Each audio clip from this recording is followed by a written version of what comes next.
Welcome back to the channel. I'm your host, Jaden Smiley. Today we're going to be doing the Dallas Cowboys 2027 round mock draft. It's been such a long time since I've done a 7-round mock draft, and partially that's been my fault. It's been a lot of stuff going on, but a lot of that has just been with me focusing on school starting up and everything, so apologies for the lack of uploads. If you haven't checked out the podcast, I do talk a lot about stuff on that, so make sure you go check those out.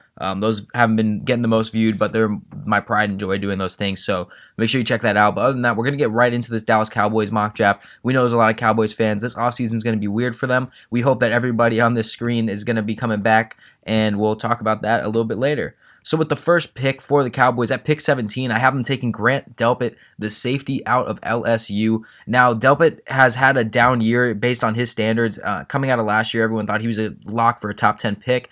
And slowly through the season, he just kind of lowered himself, unfortunately. But I think the talent's still there. The one thing that every Cowboys fan notices is that Jeff Heath is not a starting caliber safety. And unfortunately, you've had to run with him for a little too long. But man, I mean, getting a guy like Grant Delpit, who you could play at free or at strong safety, depending on what you want to do with who you have in the secondary already, because there's a lot of guys who've been flexing around different positions. But Delpit can play both. A lot of people say he's scared to tackle, and I've seen him, especially in the championship game. He made great tackles. He's made great plays. I still think he has that talent in him. I think that his stock did decrease a little bit, but him not landing in the top 20 would seem a little weird to me. I have him taking Grant Delpit, but I think that's a huge bolster to that defense. I think that helps it out a ton, especially in that secondary, which was very poor this last season, other than pretty much Byron Jones. But Grant Delpit would be a huge increase for them. They'd be getting a guy who has top 10 talent, who is going to be falling because of this, and add that to their already very solid defense. So Grant Delpit's going to be the pick, first round out of LSU. The Cowboys get a new weapon to help out over top against the opposing receivers. Then we go over to the second round, and we have A.J. Terrell out of Clemson. Another guy where his last season was better than this current season that he had.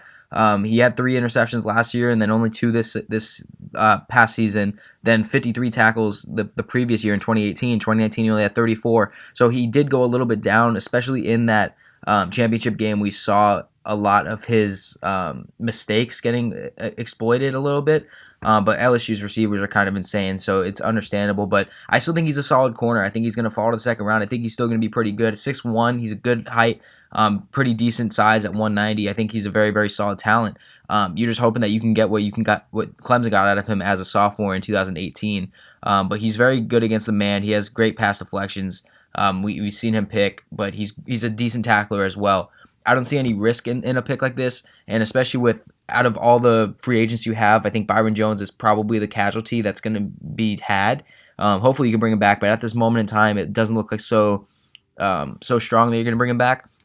So you're going to have to replace him with somebody. You have a couple good corners there that you're going to hope are going to progress a little bit more, like a Awuzie and Lewis, but Terrell would be a great corner to hop in there and join that ranks, and hopefully at least one of them can come out and be a solid number 1 corner for the Cowboys. And you have, in your first 2 picks, have already fixed the biggest issue on the team, and that is the secondary.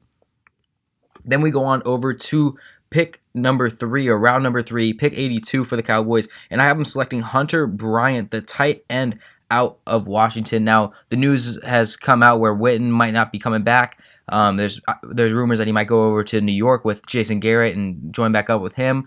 As a Giants fan, I don't know how I feel about that, but Hunter Bryant's a guy where he excites me. He excites me a lot, man. He's kind of that receiver type build, kind of like an Evan Ingram. Obviously, Evan Ingram was a little bit higher of a pick, but yeah, Hunter Bryant is just a very solid talent. I think you look at this year, he had 52 catches for over 800 yards, 3 touchdowns, and he's got the speed. I mean, he's able to burn. He's able to break tackles at 6'2", 239. He's just a little bit too built to be a strong, big receiver. That's why he's got that tight end position. But I think that he's very good at what he does in that sense. This isn't a very strong tight end class on paper. It's going to be surprising if one even goes in the first round. So I think that getting a tight end like Hunter Bryant will really captivate that offense and replace what Jason Witten. When Jason Witten left, it was a big hit.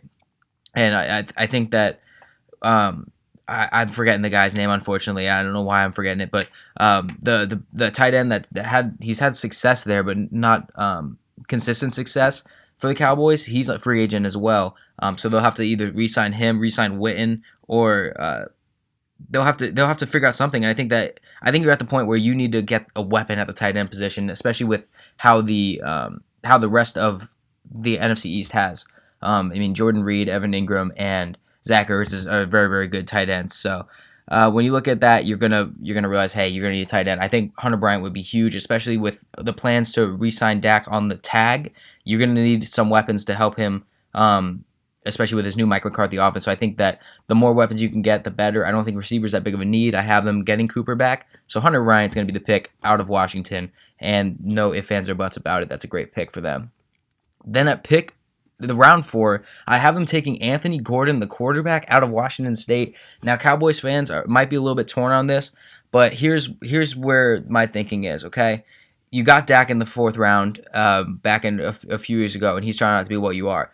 The fact that they're putting the tag on him they're expected to, it's a little worrisome, and it's worrisome because maybe he's not going to fit the new offense that McCarthy might want to run with Kellen Moore, or maybe there's no issue at all. Maybe they're just tagging him for financial reasons and they're going to sign him as soon as they can. Either way, Cooper Rush cannot be the backup quarterback for this team for so much longer, and Dak has been great at staying healthy, and you never know when, especially in today's day and age, and how he takes hits. When he sees a defender, he tries to run through them. He tries to truck them. You never know if he's going to miss a few games, and if he does, you can just count them as losses at this point because there's never been a backup quarterback since Dak came in to do it. The last decent backup quarter they had is probably Kellen Moore, and he wasn't even that good.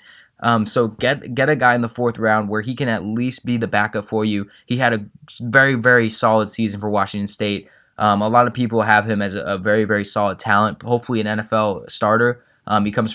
He's right behind Gardner Minshew, and Minshew turned out to be very well. So maybe Anthony Gordon can be that as well. But I think that no matter what, whether it's to possibly replace Dak or whether it's to just back up Dak, you need some sort of depth at the quarterback position. And in round 4, you could get a guy who maybe will rotate in there, maybe a receiver that might be a receiver 4, fight with Tavon Austin and stuff. But I think that with what you have at round 4, none of these guys are going to be starters. You might as well get a quarterback, a very solid quarterback at that, and have a backup to Dak in case injury at worst case scenario, or for whatever reason beyond that.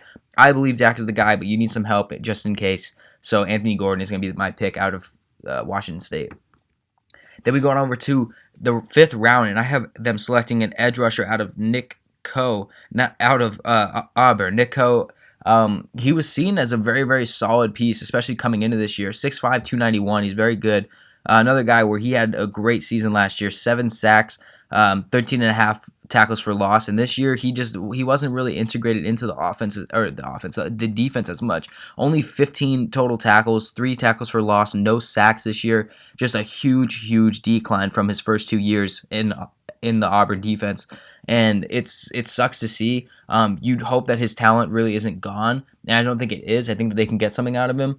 But you got something good out of Robert Quinn, and you only pay a 6th round pick, which is why they won't have one in the next pick. It'll go right to the 7th. But you need somebody to at least be there to rotate. You drafted Tristan Hill in the interior last year, and it doesn't look too hot. So I think that you need some more guys to rotate in and out with D-Law on that defense. So Nick Coe could be someone to come in just kind of to rotate in and out when somebody's tired, or when Robert Quinn, if you still have him on the team, is going to need to come out. So I think Nick Coe would be a solid guy. He can play the outside linebacker, but he's really just an edge. Like I said, it's a solid pick for them. He made it's weird because he made this transition to linebacker this year, and that's really what he was, an outside linebacker instead of being on the D line. I think if you line him up on the D line, he's going to be a lot better, and his draft stock might be gone by this point. To be honest, I have him as an early day 3 guy, but for me, he was on the board still, and Nick Coe is somebody that I wouldn't pass up on if I were them. Then with their final pick in the 7th round, I have the Cowboys taking Binjimen Victor out of Ohio State. Victor is a big boy, 6'4". It wasn't the biggest Ohio State weapon, and that's for obvious reasons. We know how Ohio State's offense was this year. It was solid, but it wasn't the high flyers. What wasn't Binjimen Victor? He had his best season known to date. 35 catches for 573 yards. But over his whole college career, and he's a 4-year he's been playing for 4 years. His freshman year, he really wasn't in the offense. But since sophomore year, especially, only 83 catches for 1,340 yards, 18 touchdowns, though. And 10 of those were in the last year. His sophomore year, he had 7. And that's really what I think that can be used as, is because you have Amari Cooper, you have Michael Gallup, you have Randall Cobb. You need that guy where it's literally just a toss him up guy, just to put on the outside with height. And that's really what Binjimen Victor is at 6'4", 200 pounds. So I think he's a guy that can just go up and get touchdowns, possibly could spend some time developing, maybe be on the practice squad for a little bit, and he could turn out to be somebody that can at least be a jump ball guy. I don't think that he's going to be a superstar in this league. I don't ever think he's going to be a Pro Bowler, but I think that he's worth drafting, especially this late. Other things that they could go look at is they could go look at maybe some offensive line depth. If you think that anyone could have the potential to replace Zach Martin or Travis Frederick down the line, you could get them and try and develop them through that. Or another thing you can go for is a kicker, because obviously we know Brett Maher is not the job anymore. I don't think Fairburn is going to be there for too much longer. So I think they might just look at that in free agency or something, or they can draft that, or not draft that. They could pick up somebody in free agency or UDFA. So I wouldn't waste a draft pick on it, especially in the 7th round. I'd just go with the best available, and I think Binjimen Victor would be a solid pick for them. But without further ado, that is going to end it for the Dallas Cowboys 7-round mock draft. I hope you guys liked it. Let me know what you think about it in the comment section below. Of course, give me your mock draft in the section below. We'll talk about it. I love the conversations we have there as always. If you are new here, make sure to hit the like button. Make sure to hit the subscribe button as well. It does help me a lot, and I know that these 7-round mock drafts get a lot of hype around them. I know a lot of people are commenting different teams to do. So I went with the Cowboys. I think it was a solid choice to kind of restart this up.